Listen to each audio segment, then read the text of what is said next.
असत्यं सर्वभीष्टैव निर्गुणं गुणभक्ति च। প্রত্যেকটা শব্দ বিপরীত বিপরীতার্থক শব্দ দিয়ে ভগবান ব্যাখ্যা করছেন ব্রহ্মের। ব্রহ্ম এমনই বিপরীত। কি বললেন? সর্বেন্দ্রিয় গুণাভাসম সর্বেন্দ্র বিবর্জিতম। সমস্ত ইন্দ্রিয় মানে চক্ষু, কর্ণ, নাসিকা, জিহ্বা, ত্বক, এই যে ইন্দ্রিয়গুলি আছে, এই ইন্দ্রিয় বৃত্তির প্রকাশক কে? এই তুমি চোখ দিয়ে দেখছো, কান দিয়ে শুনছো, সর্বেন্দ্রিয় গুণাভাসম। তুমি মুখ দিয়ে কথা বলছো, এমনি বলতে পারছো।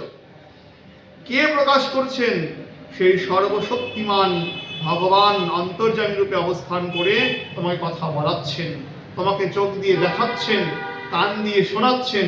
তিনি দেহ থেকে চলে গেলে তুমিও দেহ মাটিতে রেখে চলে যাবে, মৃত বস্তু বলে ঘোষিত হবে। তাহলে সর্বেন্দ্রিয় গুণাভাসম মানে তিনি চক্ষু প্রভৃতি ইন্দ্রিয় বৃত্তিতে প্রকাশমান হয়েছেন। আমি যে চোখ দিয়ে দেখছি, উপনিষদে ঋষিকে প্রশ্ন করছেন কেন উপনিষদে? কে প্রশ্ন করছেন? শিষ্য। কেনাশিতং পততি মন। গুরুদেব, আচ্ছা এই মন যে চিন্তা করে, কার শক্তিতে চিন্তা করে? চক্ষু যে দেখে, কার শক্তিতে দেখে? কান যে শোনে, কার শক্তিতে শোনে? আমরা কেউ চিন্তা করি না এইসব বিষয়ে। কার শক্তিতে শোনে? মন যে চিন্তা করছে, এখানে বসে দিল্লির কথা ভাবছে। এই যে মন এত দূর চলে গেছে, এটা কার শক্তিতে গেল? বাক যে কথা বলছে, আমাদের জিহ্বা যে কথা বলছে, কোন শক্তিতে বলছেন? গুরুদেব উত্তর দিচ্ছেন, বলছেন মনেরও যিনি মন, প্রাণেরও যিনি প্রাণ, চক্ষুরও যিনি চক্ষু, নাসিকারও যিনি নাসিকা, তিনি হলেন স। উপনিষদে স বলছেন। স মানে হলো সেই পরমাত্মা। সেই পরমাত্মার শক্তিতে চোখ দেখে, পরমাত্মার শক্তিতে মন চিন্তা করে, পরমাত্মার শক্তিতে কান শোনে, সমস্ত ইন্দ্রিয়গণ তাই করে। তাহলে ইন্দ্রিয়ের প্রকাশক কে? শ্রী ভগবান পরমেশ্বরী। সর্বেন্দ্রিয় গুণাভাসম সর্বেন্দ্রিয় বিবর্জিতম। তিনি কিন্তু কোনো ইন্দ্রিয় যুক্ত নয়। এটা আবার কেমন কথা? এইখানেই বললেন ভগবান সর্বেন্দ্রিয় বিবর্জিতম, তার কিন্তু কোনো ইন্দ্রিয় নেই। এটা আবার কি কথা? এই মাত্রই আমরা শুনলাম, বললেন তিনি অনেক মুখ, অনেক পা বিস্তার করেছেন। আবার এখন বলছেন সর্বেন্দ্রিয় বিবর্জিতম। বললাম না, একটু মনে দিক ওদিক হলেই বুঝতে অসুবিধা হবে। ব্রহ্ম বিপরীত বিপরীত শব্দ। এইমাত্র শুনলাম তিনি অনেক চোখ বিস্তার করেছেন, অনেক মুখ বিস্তার করেছেন, অনেক নাসিকা বিস্তার করে, চরণ হস্ত বিস্তার করে জগৎ পরিব্যাপ্ত হয়ে আছে। আবার এখন বললেন সর্বেন্দ্রিয় গুণা বিবর্জিতম, তার কোনো ইন্দ্রিয় ঠিন্দ্রিয় নেই। এইরকম ব্যাখ্যা করলে হবে না। বেদ বলছেন, সুন্দর করে বলছেন বেদ, দেখো সেই যে পরব্রহ্ম, সেই পরব্রহ্ম কেমন জানো? অপানিপাদ যবনগৃহীতা পশ্যত্ত চক্ষুঃ সা শৃণ্যত কর্ণঃ। অপানিপাদ বললেন সেই পরমাত্মা হাত এবং পা বিহীন হলেও তিনি গ্রহণ করতে পারেন, আবার চলতেও পারেন। এটা আবার কি কথা? যার হাত নাই, যার পা নাই, সে কেমন করে গ্রহণ করবে, কেমন করেই বা চলবে? বেদ বললেন, বেদ তো মিথ্যা বলেন নাই। বলেন তিনি বিনা নেত্রেই দর্শন করতে পারেন, বিনা কানেই তিনি শ্রবণ করতে পারেন। এটা কি কথা হলো? অপানিপাদ, যার পা নেই, যার হাত নেই। এইরকম করে ব্যাখ্যা করলে পরে কিন্তু কিছুই বোঝা যাবে না। তাহলে ব্যাখ্যাটা কি? ব্যাখ্যাটা করতে গিয়ে টিকাকার বললেন অপানিপাদ শব্দের অর্থ পা নেই, হাত নেই বুঝলে হবে না। এখানে কিন্তু ভালো করে শোনো, সংস্কৃত একটু বোঝো। নপানিপাদ বলেন নাই, পা নেই হাত নেই বলেন নাই, বলেন অপানিপাদ। ন বলেন নাই, অ বলেছেন। বেদ অ বলেছেন, তার মানে অর্থে তার দিব্য অপ্রাকৃত অঙ্গ রয়েছে। তার হাত নেই। কোন হাত নেই? আমাদের মতো প্রাকৃত হাত নেই, তার মানে অপ্রাকৃত হাত আছে। তাহলে গ্রহণ করবেন কেমন? ক্রিয়া তো হচ্ছে, আর কারণ নাই, এটা তো হয় না। কেউ হাত দিয়ে তুলে খাচ্ছে আর তার হাত নাই, এটা হয় না, ঠিক না? তাহলে কেমন হাত রয়েছে তার? তার অপ্রাকৃত হাত রয়েছে। অপ্রাণীপাদ মানে অপ্রাকৃত হস্ত, অপ্রাকৃত চরণ রয়েছে, অপ্রাকৃত তার কর্ণ, অপ্রাকৃত তার নাসিকা, অপ্রাকৃত চক্ষু। অপ্রাকৃত মানে কি? মানে জাগতিক না, আমাদের মতো ক্ষিতি অপতেজ মরুদ্বম দিয়ে গড়া না, মানে নষ্ট হয়ে যায় না। তিনি দিব্য অপ্রাকৃত চরণ তার রয়েছে, অপ্রাকৃত নেত্র দিয়ে তিনি দেখেন। এই কথাই বলছেন। আরো মজার বিষয় হলো, তার একটা অঙ্গ আরেকটা অঙ্গের কাজ করে। বিশ্বাস হচ্ছে না? ব্রহ্ম সংহিতায় ৫ম অধ্যায়ে ৪১তম শ্লোকে বলছেন ব্রহ্মা, ভগবান শ্রীকৃষ্ণের স্তুতি করতে গিয়ে, অঙ্গানি যস্য সকলেন্দ্রিয় বৃত্তিমন্তি পশ্যন্তি পান্তি কলয়ন্তি চিরং জগন্তি আনন্দ চিন্ময় সদ উজ্জ্বল বিগ্রহস্য গোবিন্দমাদি পুরুষম তমহং ভজামি। কি বললেন? অঙ্গানি যস্য সকলেন্দ্রিয় বৃত্তিমন্তি, যার এক একটা ইন্দ্রিয় আরেকটা ইন্দ্রিয়ের কাজ করতে পারে। পারে নাকি তোমার? তুমি কি চোখ দিয়ে শুনতে পারো? তুমি কি নাক দিয়ে দেখতে পারো? তুমি কি মুখ দিয়ে দেখতে পারো? পারো? তুমি কি চক্ষু দিয়ে ঘ্রাণ নিতে পারো? তুমি পারো না। কেন পারো না? কারণ তোমার ইন্দ্রিয় সকল প্রাকৃত। তোমার এক একটা ইন্দ্রিয় এক একটা ইন্দ্রিয়ের কাজ করে না। তোমার চোখটা নষ্ট হয়ে গেছে, তাহলে তুমি নিশ্চয়ই কান দিয়ে দেখতে পাবে। এরকম কি আছে ব্যবস্থা? এরকম ব্যবস্থা জগতে হয়? তোমার নাকের গন্ধ নিতে পারছে না, তাহলে মুখ দিয়ে গন্ধ নাও। এরকম হয়? কেন হয় না? কারণ প্রাকৃত। যেহেতু তিনি অপ্রাকৃত, তাই তার অঙ্গানি যস্য সকলেন্দ্রিয় বৃত্তিমন্তি, তার অঙ্গ, প্রত্যেকটা অঙ্গ কি করে? অন্য অঙ্গেরও কাজ করে। তিনি চোখ দিয়ে বলতে পারেন, তিনি নাসিকা দিয়ে দেখতে পারেন। এক একটা ইন্দ্রিয় এক একটা ইন্দ্রিয়ের কাজ করে, কারণ সবই সচ্চিদানন্দস্বরূপ, সবই অপ্রাকৃত। তাই এক ইন্দ্রিয় আরেক ইন্দ্রিয়ের কাজ করতে পারে। বুঝা যাচ্ছে? তাই বললেন ভগবান এখানে, কি বললেন? যে সর্বেন্দ্রিয় গুণাভাসম সর্বেন্দ্রিয় বিবর্জিতাম, তার কিন্তু কোনো ইন্দ্রিয় নেই। ইন্দ্রিয় নেই মানে বুঝতে পারছো? মানে কি? প্রাকৃত ইন্দ্রিয় নেই। চৈতন্য চরিতামৃতে বলছেন, অপ্রাকৃত নিষেধি করে অপ্রাকৃত স্থাপন, অতএব অপ্রাকৃত ব্রহ্মের নয়ন ও মন। বললেন প্রাকৃত ইন্দ্রিয় নেই ভগবানের।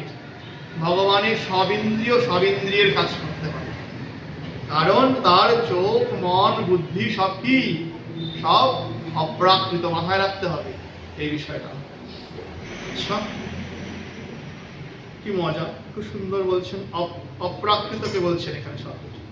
পরের সব শ্লোকে বললেন, অসত্যম সর্বভ্রষ্টৈব নির্গুণম গুণভক্তি চ। এই যে ব্রহ্ম, এই ব্রহ্ম অসত্যম। অসত্যম মানে কি? এই জগতের কোন বস্তুর প্রতি তার কোনো আসক্তিই নেই, আমাদের মতো না।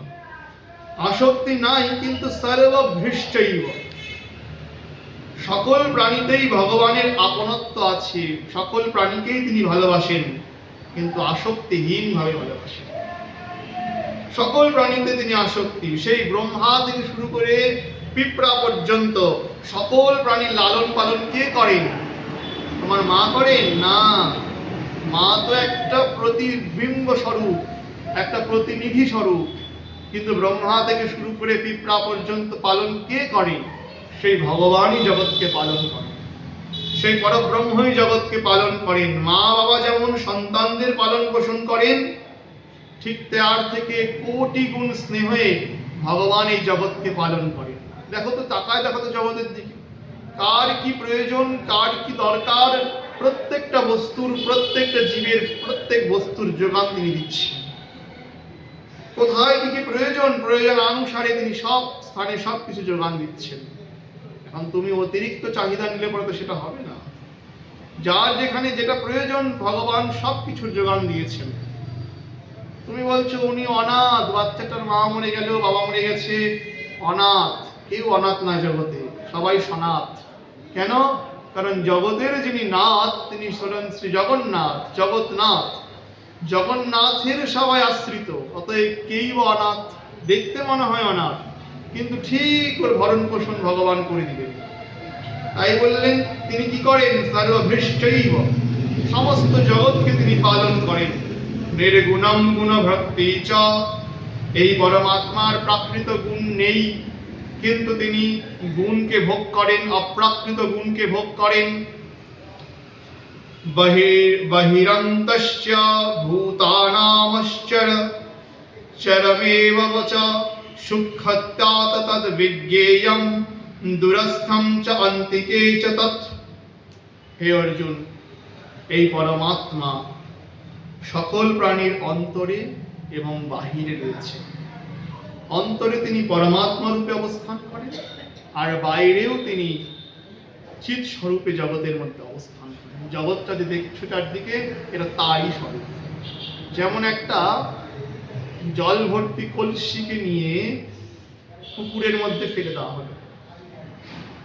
কলসিটা ভেতরেও জল আছে, কলসিটার বাইরেও জল আছে। বাইরে জল কোথায়? ওই পুকুরের জলটা। আর ভেতরেও তার জল আছে। ঠিক তেমনি এই জগতের প্রত্যেকটা ব্যক্তি বস্তুর মধ্যে ভেতরেও তিনি আছেন, বাইরেও তিনি আছেন। বহির অন্তশ্চ। তাহলে পরমাত্মার বৈশিষ্ট্য কি? তিনি সকলের ভেতরেও আছেন, বাইরেও আছেন। ভূতানামশ্চরচরমেব চ,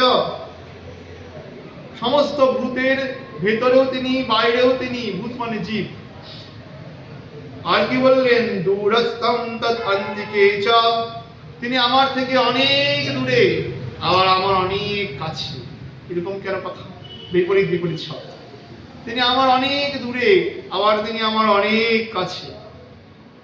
খুব সহজ বোঝা যাচ্ছে যে আমরা যখন এই জগতের বিভিন্ন ভোগ সামগ্রীর প্রতি আমাদের মনোযোগ হয়, উৎপত্তি বিনাশশীল সমস্ত ভোগ্য বস্তুকে সংগ্রহ করতে শুরু করি, তখন পরমাত্মা আমার থেকে অনেক দূরে চলে যায়। তখন আমরা কৃষ্ণকে ভুলেই যাই। জগতের ভোগ্য বস্তুতে এত আকৃষ্ট হয়ে পড়ি, এটা পেতে হবে, ওটা পেতে হবে, ওটা পেতে হবে, ওটা পেতে হবে। এই করতেই দিন থেকে রাত করতে করতে সূর্যোদয় হয় আর সূর্যাস্ত হয়। এভাবে যে কখন 60 বছর 55 বছর কেটে গেল নিজেই জানলাম না। তাহলে ভোগ্য বস্তুকে যে এতদিন পর্যন্ত জোগাড় করেছো, ততদিন পর্যন্ত পরমাত্মাকে ভুলেই গেছো। তাই তোমার থেকে তিনি অনেক দূরে ছিল। এবার যখন মহাপুরুষের কৃপাতে মনে পড়েছে, আরে যা জোগাড় করেছি এগুলো তো উৎপত্তি আর বিনাশশীল, সবকিছুকে ধরে রাখতে পারলাম নাকি? সবই তো হারিয়ে গেল, আস্তে আস্তে হারাচ্ছে, আরো হারায় যাবে। একমাত্র আমার সাথে পরমেশ্বরের সম্পর্ক, এটা যখন মহাপুরুষের কৃপায় জানতে পারবে, তখন ধীরে ধীরে একটু করে পরমাত্মার দিকে আগাবে। একটু একটু করে হরিকথা শুনতে ইচ্ছা হবে, একটু করে মন্দিরে আসতে ইচ্ছা হবে। তারপরে আমি পরমেশ্বরকে একটু করে বুঝতে শুরু করব। এইবার আমি কিন্তু তার নিকটে যাচ্ছি। তিনি সর্বদাই আমার সামনেই আছেন, কিন্তু আমি তাকে দূরে সরিয়ে রেখেছি। আবার যখন মহাপুরুষের কৃপা হবে, তখন আমি আবার তার কাছে গিয়ে বলব। যেমন দূরে খুব তো শীতকাল গেল, শীত এখন চলে গেছে। শীতকালে খুব একটু তাপ প্রয়োজন হয় আমাদের, তাই না? একটু যদি আগুন জ্বালায় একটু বসতে পারতাম, আনন্দ হতো, খুব ভালো লাগতো। এবার আমি ঘরের মধ্যে কম্বল গায়ে দিয়ে বসে আছি, তাও ঠান্ডা লাগছে। বাইরে আরেকজন আগুন জ্বালিয়ে বসে আছে, আর আমি বলছি আরে একটু আগুন যদি আমার কাছে আসতো তাহলে খুব ভালো তাপ লাগতো। এখান থেকে আমি আগুনকে গালিগালাজ করছি, আরে ও তো দূর আছে, তাপও দেয় না আমাকে। তাহলে আমাকে কি করতে হবে? ওইখান থেকে আমাকে গিয়ে আগুনের সম্মুখে বসতে হবে, তাহলে তো তাপ আসবে গায়ের মধ্যে। ওখানে বসে বিছানায় বসে আগুনকে গালিগালাজ করলে কি আগুনের তাপ গায়ে আসবে নাকি? কোনোদিনই আসবে না। তাহলে পরমাত্মা তো সর্বত্রই আছেন, মন্দিরেও আছেন, বাড়িতেও আছেন, জঙ্গলেও আছেন, শ্মশানেও আছেন, সর্বত্রই তিনি আছেন। এইমাত্রই তো বলল সর্বত্র তার চোখ মুখ নাক বিস্তার করেছেন, যেখানে রাখবে সেখানেই প্রকট হবে। তাহলে আমাদের সামনে কেন আসে না? কারণ আমি তার সামনে যাইনি, তাই আমি তার কাছে যাইনি, তাই আমার কাছ থেকে সে অনেক দূরে আছে।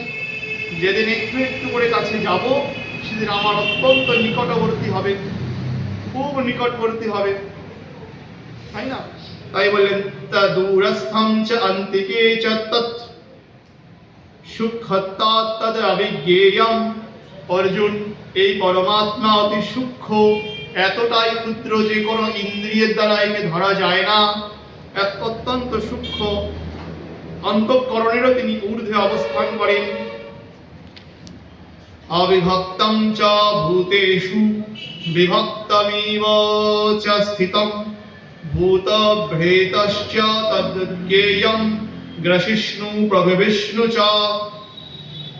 বললেন এই যে পরমাত্মা, পরমাত্মা মানে কৃষ্ণই, এই যে পরমাত্মা তিনি সর্বত্র পরিব্যাপ্ত হয়েও মনে হয় তিনি বিভক্ত। তিনি সর্বত্র পরিব্যাপ্ত হয়েও তাকে দেখে মনে হচ্ছে তিনি বিভক্ত মানে সমস্ত প্রাণীর মধ্যে ভাগ ভাগ ভাগ ভাগ হয়ে আছে, ওর মধ্যে আছে, ওর মধ্যে আছে, ওর মধ্যে আছে। আলাদা আলাদা পরমাত্মা না, একই পরমাত্মা সবার মধ্যে আছেন। তিনি বিরাট, তিনি অপরিচ্ছন্ন, বিভু, কিন্তু তিনি ক্ষুদ্র ক্ষুদ্র রূপে আছেন সবার মধ্যে, ভাগ ভাগ হয়ে না, একই তত্ত্ব সবার মধ্যে আছে। একটা সহজ উদাহরণ দিলেই বুঝতে পারবেন। আগে অনেকের বাড়িতে, এখনো হয়তো আছে, যে বাঁশের তৈরি বেড়া ছিল। সেই বাঁশের তৈরি বেড়ার মধ্যে অনেক ছিদ্র থাকতো, ফুটো থাকতো, ছোট ছোট ফুটো থাকে। পূর্ব দিকের যে বাঁশের তৈরি বেড়া থাকে, সকালবেলা সূর্য ওঠে, যখন সূর্যের আলোটা সেই বাঁশের বেড়ার মধ্যে এসে পড়ে, এবার কেউ যদি সেই বাঁশের বেড়া দিয়ে একটা ফুটো দিয়ে সূর্যের দিকে ওই আলোকে অনুসরণ করে দেখে, তাহলেও সূর্যকে দেখতে পাবে। পাশ দিয়ে আরেকটা ফুটো দিয়ে আলো আসছে, সে আলোর মধ্যে চোখ রেখে যদি কেউ দেখে, তাহলেও সূর্যকেই দেখতে পাবে। ওরকম অসংখ্য ছিদ্র, যত ছিদ্রের মধ্যেই চোখ রাখুন না কেন, ওই এক সূর্যকেই দেখা যাবে। সূর্য কি হাজারটা নাকি? যতগুলো ফুটা ততগুলো ছিদ্র, যতগুলো ছিদ্র ততগুলো সূর্য?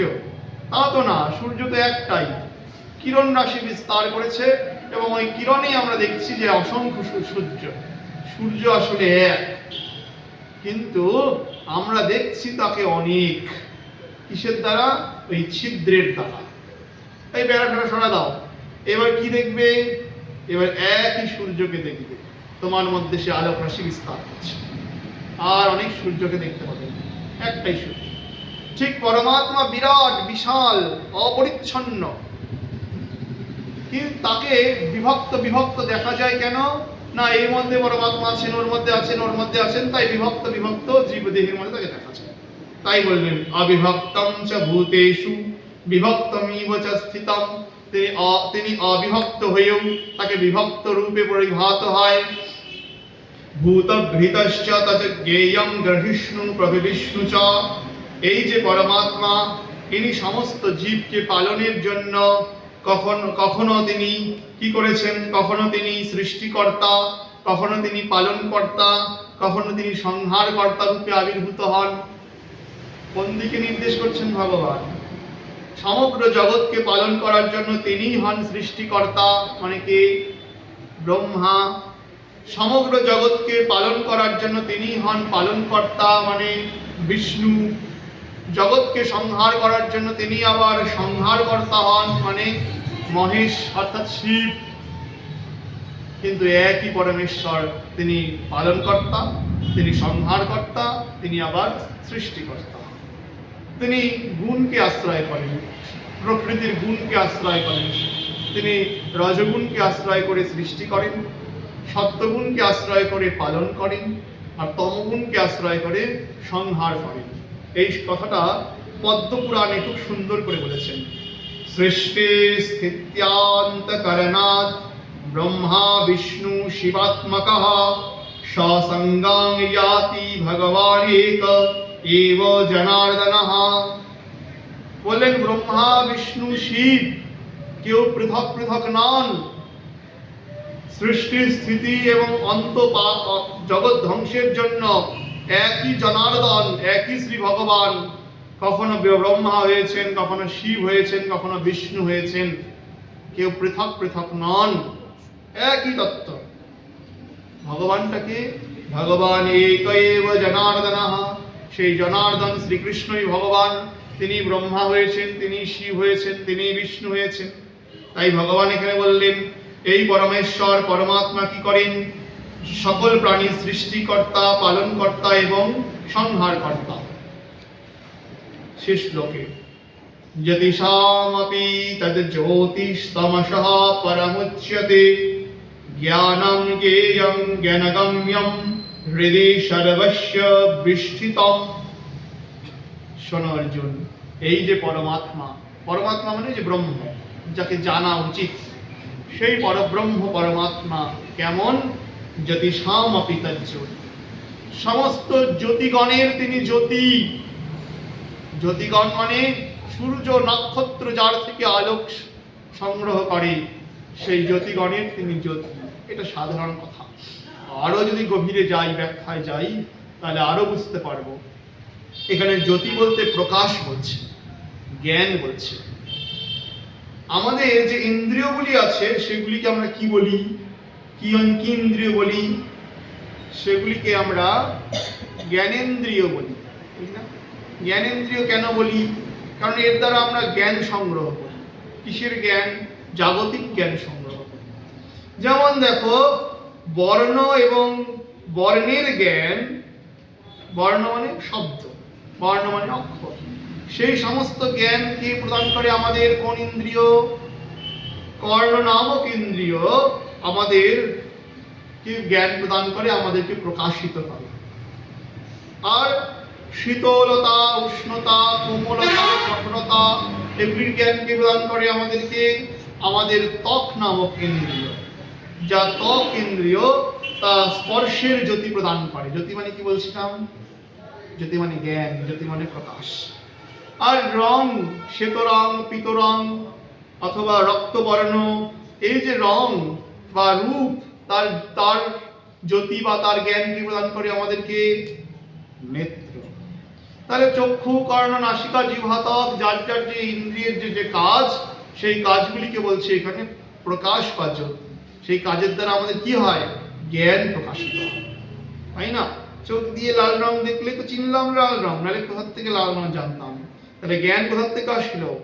চক্ষুর দ্বারা, ইন্দ্রিয়ের দ্বারা। আচ্ছা, বুঝলাম। এই সমস্ত ইন্দ্রিয়কে কে প্রকাশিত করে? সমস্ত ইন্দ্রিয়কে প্রকাশিত করে মন। মনই যদি না থাকে তাহলে জানবেই বা কেমন করে?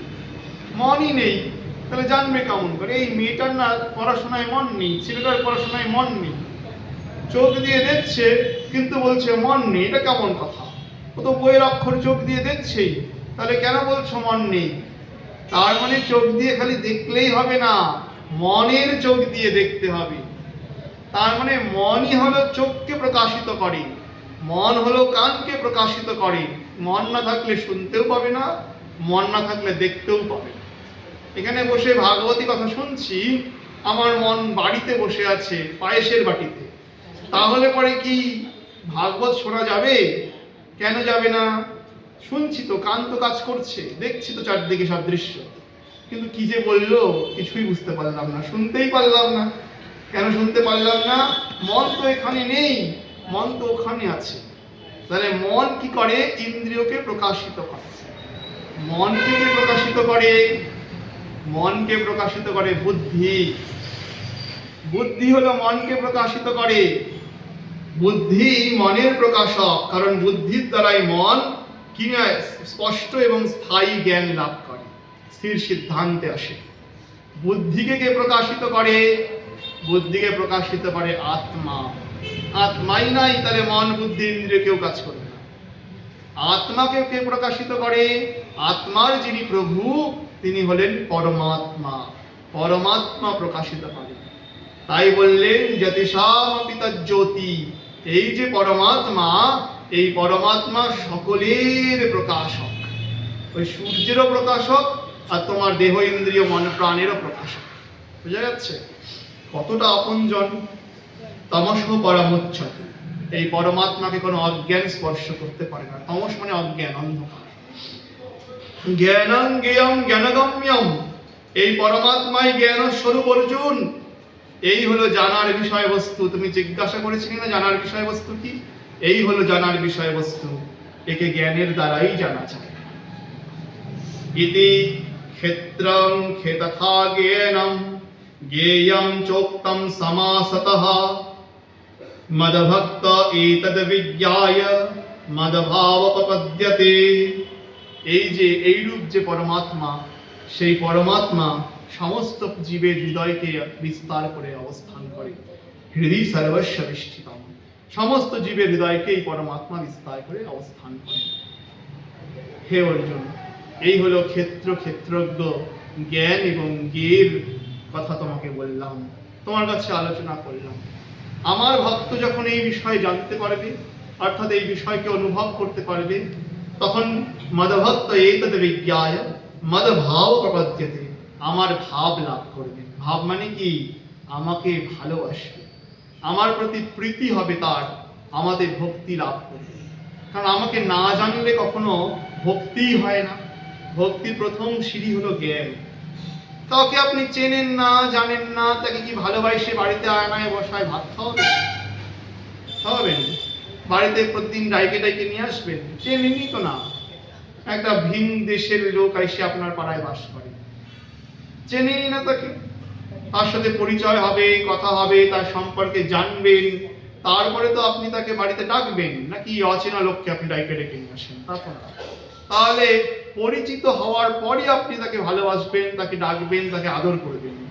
ঠিক তেমনি অর্জুন, এই যে ক্ষেত্র ক্ষেত্রজ্ঞের জ্ঞান, জ্ঞান এবং জ্ঞেয়ের যে সম্পর্কে তোমাকে বললাম, এই সম্পর্কে আমার ভক্তগণ যখন জানেন, অনুভব করেন, তখন আমার ভাব লাভ করে। মানে আমাকে জানলে আমার প্রতি প্রেম ভক্তি লাভ হয়।